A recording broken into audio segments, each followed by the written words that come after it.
Hi friends, मेरे YouTube channel Manish study point पर आप सबका स्वागत है। दोस्तों, आज का ये वीडियो उन प्रतियोगियों को समर्पित है जो राजस्थान के किसी भी परीक्षा की तैयारी कर रहे हो। दोस्तों, आज का टॉपिक राजस्थान के लोक देवता के पंच पीरों के कुछ नए फैक्ट्स लेके आया हूँ मैं। दोस्तों, वीडियो को एंड तक जरूर देखें और वीडियो को लाइक शेयर सब्सक्राइब करना ना भूलें। दोस्तों, आज का यह सेशन आपके लिए बहुत महत्वपूर्ण है और आपको एग्जाम में इसके बाहर से कोई भी क्वेश्चन नहीं मिलेगा। दोस्तों, सभी के सभी क्वेश्चन अगर लोक देवताओं में से आएंगे तो इन्हीं पंच पीरों में से क्वेश्चन मिलेगा। दोस्तों, इसकी मैं गारंटी देता हूँ। दोस्तों, आपके लिए एग्जाम में बहुत ही कामगार साबित होने वाला है। राजस्थान के लोक देवता के पंचपीरों की बात करता हूं तो राजस्थान के जो पंचपीर हैं वह कौन कौन से हैं। तो एक तो है पापू जी है, एक गोगा जी है, एक हड़बू जी है, एक रामदेव जी है और एक मांगलिया मेहा जी है। दोस्तों, मैं बात करता हूं रामदेव जी की। रामदेव जी का जो निवास स्थान है ना वह जैसलमेर जिले के पोखरण के पास रुणीचा गांव, जो कि वर्तमान रामदेवरा में पड़ता है। यानी कि रामदेव जी का जो निवास स्थान है ना वह पोखरण के पास रुणीचा गांव में है। और रामदेव जी का जो जन्म स्थान है वह बाड़मेर की शिव तहसील के उडू का समेर गांव के जो तंवरवंशी अजमल जी के घर वह माता मेणा दे की कोख से बीरमदेव व मालदेव पैदा हुए थे। दोस्तों, मैं आपको बता दूं कि जो रामदेव जी का जो जन्म हुआ था वह अजमल जी पंवार और माता मेणा दे की कोख से हुआ था। और मेणा दे की कोख से दो लोग पैदा हुए, एक तो बीरमदेव और एक रामदेव, जिसका एक का नाम था बीरमदेव और एक का नाम था रामदेव।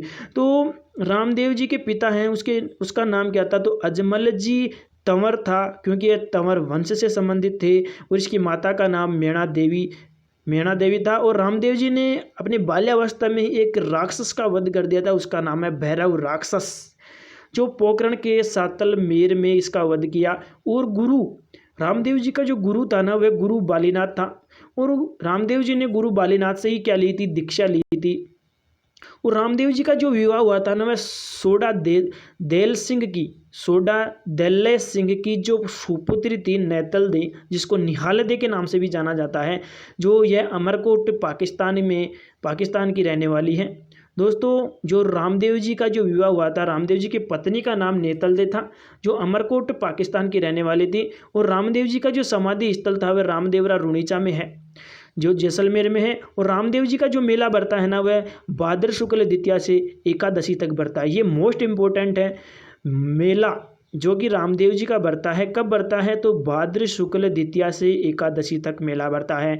तो रामदेव जी के जो अन्य मंदिर हैं वह कौन कौन से हैं, एक तो मसूरी पहाड़ी जोधपुर में है, और एक बिराटिया अजमेर में है, और एक सूरता खेड़ा चित्तौड़गढ़ में है।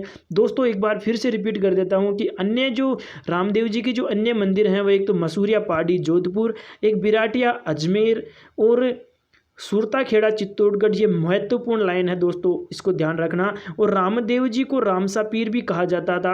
रामसा पीर है ना, जो मुसलमान लोग इसको रामदेव जी को रामसा पीर कहते थे। रामदेव जी के जो मेले का जो आकर्षण है ना वह 13 ताली नृत्य है। कौन सा है, 13 ताली नृत्य है। रामदेव जी है ना, इस रामदेव जी का जो छोटा रामदेवरा है ना वह कहाँ स्थित है, गुजरात में स्थित है। रामदेव जी ने किस पंथ की स्थापना की थी, तो कामड़िया पंथ की स्थापना की थी रामदेव जी ने कामड़िया पंथ प्रारंभ किया था। रामदेव जी ने जो मेघवाल जाति की जो डालीबाई थी उसको अपनी बहन बनाया था, कि जो डालीबाई थी वह किस जाति की थी, मेघवाल जाति की थी। और रामदेव जी ने मेघवाल जाति की डालीबाई को ही बहन बनाया था। और रामदेव जी के जो पगले पूजे जाते हैं ना वह गांव के एक ऊंचे चबूतरे पर बनाए जाते हैं। उस चबूतरे पर एक गुमटी होती है ना, उसको आड़िया बोलते हैं, जिसको ताक कहते हैं, देसी भाषा में उसको आड़िया कहते हैं, आड़िया। रामदेव जी के जो भक्त हैं जो रीखिया कहलाते हैं, क्या कहलाते हैं, रीखिया। रामदेव जी के भक्त को क्या कहते हैं, रीखिया कहते हैं। और भाद्र शुक्ल जो द्वितीया है, जिसको बाबेरी बीज यानी दूज के नाम से भी जाना जाता है। दोस्तों, इसको भी ध्यान रखना है, बाबेरी बीज के नाम से किसे जाना जाता है, तो भाद्र शुक्ल द्वितीया को जाना जाता है। यह क्वेश्चन भी एग्जाम में बहुत बार देखा गया है। रामदेव जी के मंदिर को देवरा कहा जाता है। रामदेव जी का जो मंदिर है उसको क्या कहते हैं, देवरा कहते हैं। और इस देवरा पर ही जिस पर श्वेत या फिर 5 रंगों की जो ध्वजा है, जिसको नेजा पहराई जाती है, क्या पहराई जाती है, नेजा पहराई जाती है। रामदेव जी एकमात्र एक ऐसा देवता था जो कवि भी था। यानी कि जो पंचपीर हैं, यानी पूरे देवताओं में से ही रामदेव एकमात्र ऐसा देवता जो कवि भी था। रामदेव जी की 24 वाणियाँ प्रसिद्ध हैं। क्वेश्चन आ जाएगी 24 वाणियाँ किसकी प्रसिद्ध हैं, तो आंसर आपको करना है रामदेव जी की। रामदेव जी के नाम पर ही भाद्र द्वितीया व एकादशी को रात्रि को जो जागरण किया जाता है ना, उसको जम्मा कहते हैं। रामदेव जी के नाम पर ही जो भाद्र द्वितीया व एकादशी को जो रात्रि को जागरण किया जाता है ना, उस जागरण को जम्मा कहा जाता है। दोस्तों अगला फैक्ट है कि बाबा रामदेव जी का जो चमत्कारी जीवन गाथाओं का जो यशोगान किया जाता है ना, उसको पर्चा कहते हैं। क्या कहते हैं? पर्चा कहते हैं। बाबा रामदेव जी का जो चमत्कारी जीवन गाथा है ना, उसको यशोगान को उसको क्या कहते हैं? पर्चा कहते हैं। क्या कहते हैं? पर्चा। ध्यान रखना, जरूर से एक क्वेश्चन आ सकता है। रामदेव जी की जो आस्था के जो भक्तों के द्वारा गाए जाने वाले उसको कहते हैं ब्यावले। क्या कहते हैं? ब्यावले कहते हैं। रामदेव जी की आस्था में भक्तों द्वारा जो गाए जाने वाला है उसको ब्यावले कहा जाता है। दोस्तों वीडियो को लाइक शेयर सब्सक्राइब करना ना भूलें, और दोस्तों वीडियो को बहुत ही अच्छी तरीके से और ध्यान से सुने। इसमें वीडियो में बहुत ही आपके लिए लाभदायक होने वाला है। दोस्तों अगला पंचपीर आता है गोगा जी। गोगा जी का जो जन्म होता है वह 1003 ईस्वी में ददरेवा चूरू में, जो कि यह क्वेश्चन जो राजस्थान की जो एग्जाम है रिट, इस रिट एग्जाम में आया हुआ क्वेश्चन है, जो 2018 की भर्ती में यह क्वेश्चन आया हुआ है कि क्वेश्चन पूछा गया था कि गोगा जी का जन्म कहाँ हुआ, तो आंसर आया 1003 ईस्वी में ददरेवा चूरू। वो जो गोगा जी था, इस गोगा जी के पिता का नाम था जेवर, जो इसको जीवराम चौहान भी कहते हैं। जो गोगा जी था ना, वह चौहान वंश से संबंधित थे, और इसकी माता का नाम क्या है? बांछल। क्या है? बांछल है।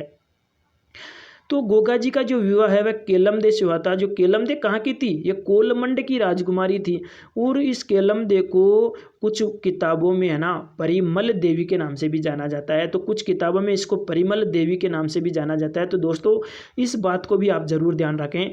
और गोगा जी है ना, जो सबसे अच्छा क्वेश्चन बनता है एग्जाम की दृष्टि से, तो ये यही बनता है कि सर्पदंश के उपचार हेतु गोगा जी का आह्वान किया जाता है। किसका आह्वान किया जाता है? तो गोगा जी का आह्वान किया जाता है। यदि किसी भी बंदे को यदि सर्प काट ले तो उसका उपचार करने हेतु गोगा जी का आह्वान किया जाता है। गोगा जी है ना, इस गोगा जी ने महमूद गजनबी से युद्ध किया था।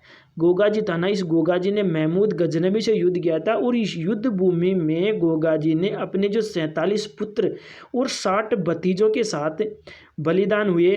तो रणभूमि में गोगा जी के रण कौशल को देखकर महमूद गजनबी ने कहा था कि वीर तो साक्षात जहाँ पीर के सामने लड़ रहा है। दोस्तों मुझे इस गोगा जी की पूरी कहानी में मुझे ये एक ही लाइन बहुत अच्छी लगती है कि गोगा जी था, इस गोगा जी ने महमूद गजनबी से युद्ध किया, और युद्ध में अपने 47 पुत्र और 60 भतीजों के साथ बलिदान हुए। और रणभूमि में गोगा जी है ना, इस गोगा जी के रण कौशल को देखकर महमूद गजनबी ने कहा था कि वीर तो साक्षात जहाँ पीर के सामने लड़ रहा है। अगला फैक्ट आता है कि युद्ध भूमि में लड़ते हुए गोगा जी का जो सिर गिरा था ना, वह चूरू जिले में गिरा था, जिसको शीश मेड़ी जो ददरेवा में स्थित है। यानी कि गोगा जी है ना, जो युद्ध करते हुए अपने सिर यानी युद्ध भूमि में लड़ते हुए गोगा जी का जो सिर गिरा था वह चूरू जिले में गिरा था। वह स्थान है शीश मेड़ी ददरेवा चूरू में है। और युद्ध करते हुए जहाँ गोगा जी का शरीर गिरा था ना, उसे गोगा मेड़ी, जिसे दूरमेड़ी भी कहते हैं, जो नौहरगढ़ हनुमानगढ़ में है। दोस्तों इस बात को मैं दोबारा रिपीट कर दूं कि युद्ध करते हुए गोगा जी का जो सिर गिरा था ना, वह ददरेवा चूरू में गिरा था। उस स्थान को शीश मेड़ी कहा जाता है। जबकि युद्ध करते हुए जहां गोगा जी का शरीर गिरा था उसे गोगा मेड़ी व दूर मेड़ी कहा जाता है, जो नौहरगढ़ हनुमानगढ़ में है।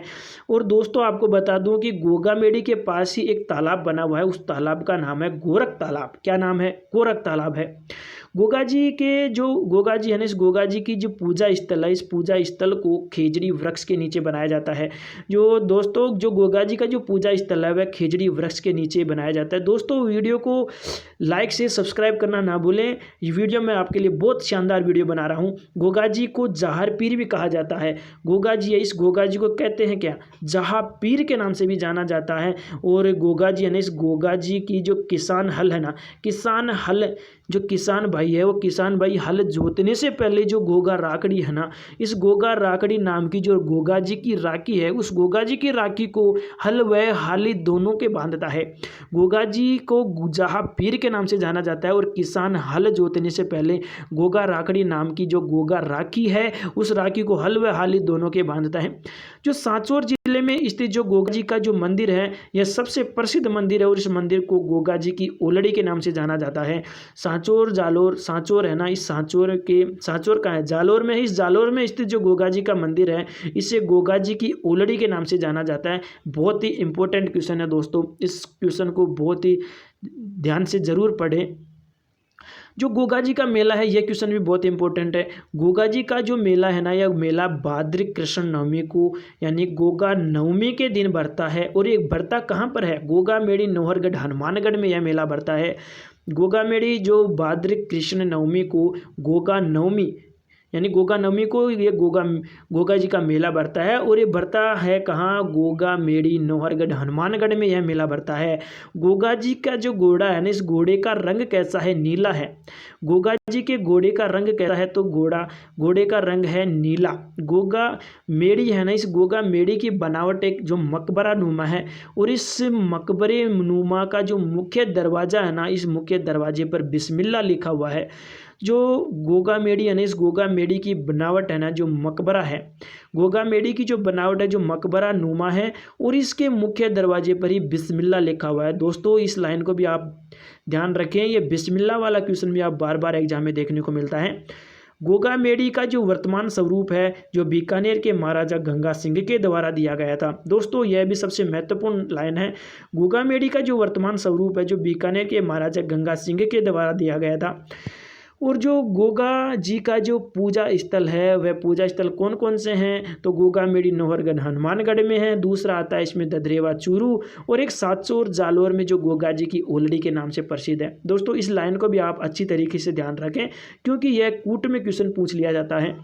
गोगा मेड़ी जो नौहर हनुमानगढ़ में है और एक ददरेवा चूरू में, सांचौर जो जालोर में, सांचौर है जो जालोर में जिसे गोगा जी की ओलड़ी के नाम से जाना जाता है।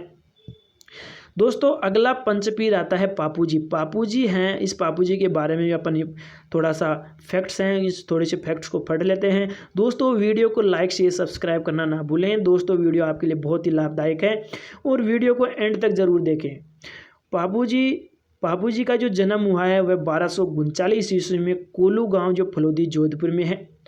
यानी पापूजी का जन्म है जो 1239 ईस्वी में कोल्लू गांव फलोदी जोधपुर में है और पापूजी के पिता का नाम दांदल जी राठौड़ है और इसकी माता का नाम कमला दे है। दोस्तों इसकी एक ट्रिक बना देता हूं मैं कि यानी कि बापूजी ने दांदल करके कमल को पकड़ा, यानी कि पापूजी ने दांदल करके कमल को पकड़ा, तो इसका मतलब ये होगा जो पापूजी है, पापूजी के पिता का नाम है दांदल जी राठौर और माता का नाम है कमला दे। और इसका जो पापूजी का जो विवाह था ना, और विवाह किसके साथ हुआ था, फूलम दे जो अमरकोट पाकिस्तान की रहने वाली थी। और पापूजी थे ना, या पापूजी राठौड़ वंश से संबंधित थे। किससे संबंधित थे, क्वेश्चन आ जाएगी पापूजी है ना, पापूजी किस वंश से संबंधित थे, तो आंसर आएगा राठौड़ वंश से संबंधित थे। और पापूजी है ना जो गोवंश की रक्षा है तो अपने प्राण त्याग दिए थे और पापूजी की जो मृत्यु हुई थी वह 1276 ईस्वी में इसकी मृत्यु हो गई थी। सबसे मोस्ट इंपॉर्टेंट लाइन है कि क्वेश्चन आ जाएगा पापूजी की मृत्यु कैसे हुई, तो गोवंश की रक्षा हेतु प्राण त्याग दिए थे। अगला जो फैक्ट है वह है पापूजी का जो विवाह, पापूजी है ना, पापूजी है जो विवाह मंडप से ही चले गए थे और वहाँ पर देवल चारणी की गायों को छुड़ाने के लिए अपने बहनोई जिंद राव खींची के साथ यह देचू गांव के समीप युद्ध करते हुए वीर गति को प्राप्त हो गए थे। दोस्तों आपको बता दूं कि जो पापूजी था, इस पापूजी का विवाह हो रहा था और विवाह होते ही इसको खबर लगी कि देवल चारणी की गायों को किसी ने पकड़ लिया और उस समय यह मंडप पर बैठे हुए थे। तो सूचना मिलने पर ही अपने बहनोई जिंदराव खींची के साथ ही है इन्होंने यह देचू गांव है ना, इस देचू गांव के समीप यह युद्ध करते हुए वीर गति को प्राप्त हो गए थे।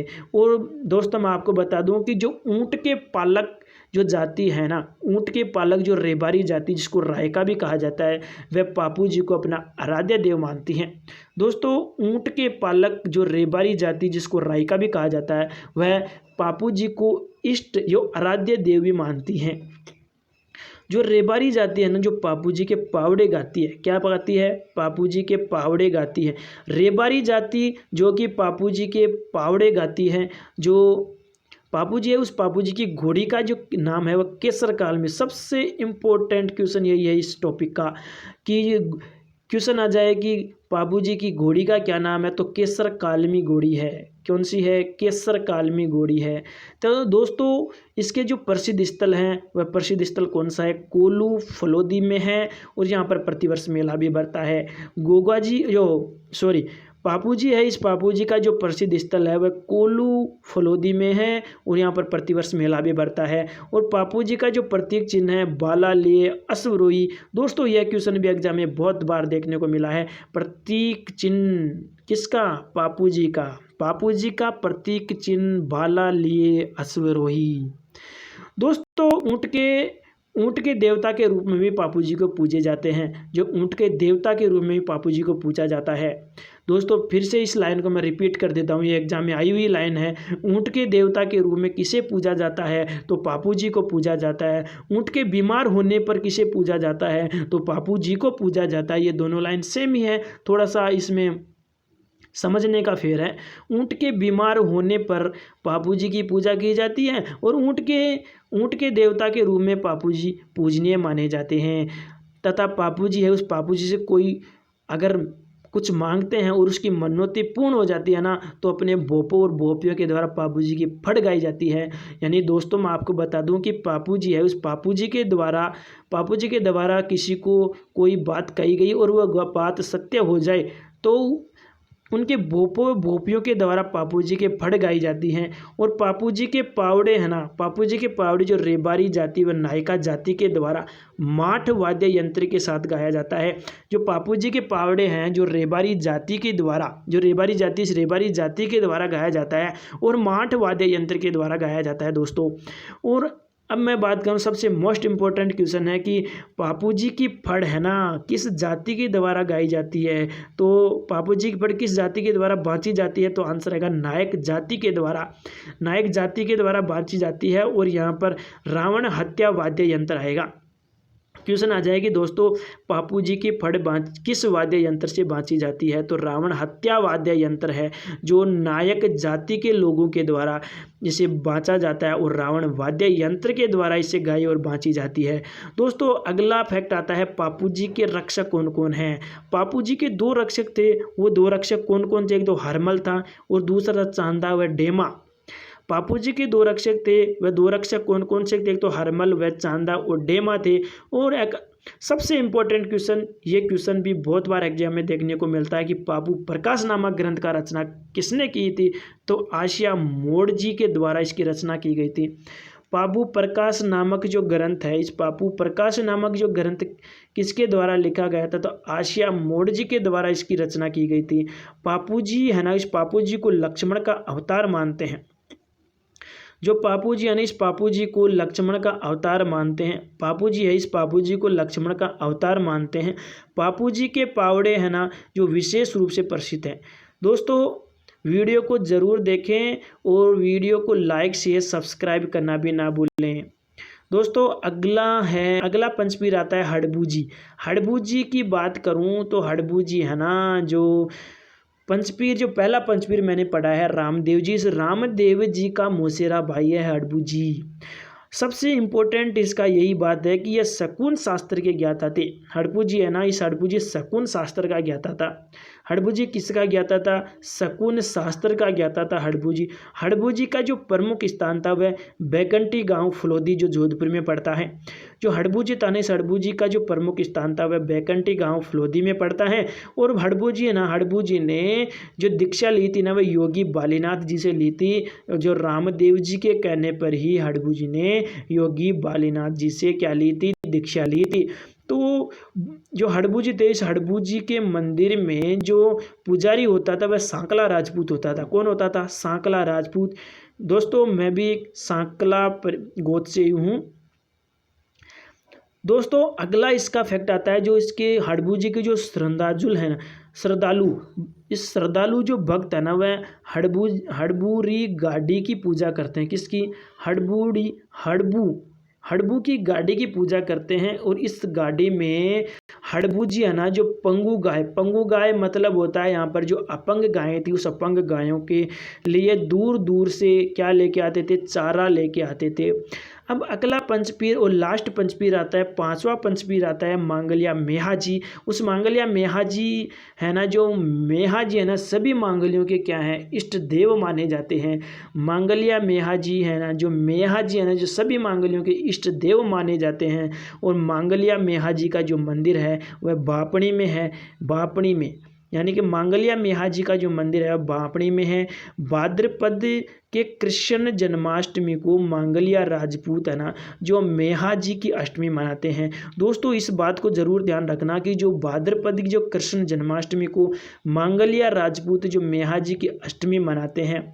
और जो मांगलिया मेहा जी है ना, मांगलिया मेहा जी का जो प्रिय घोड़ा है, उस प्रिय घोड़े का क्या नाम है? उसको किरण काबड़ा के नाम से जाना जाता है। दोस्तों इसको गांठ बांध लेना, क्या पता एग्जाम में जरूर पूछा जा सकता है।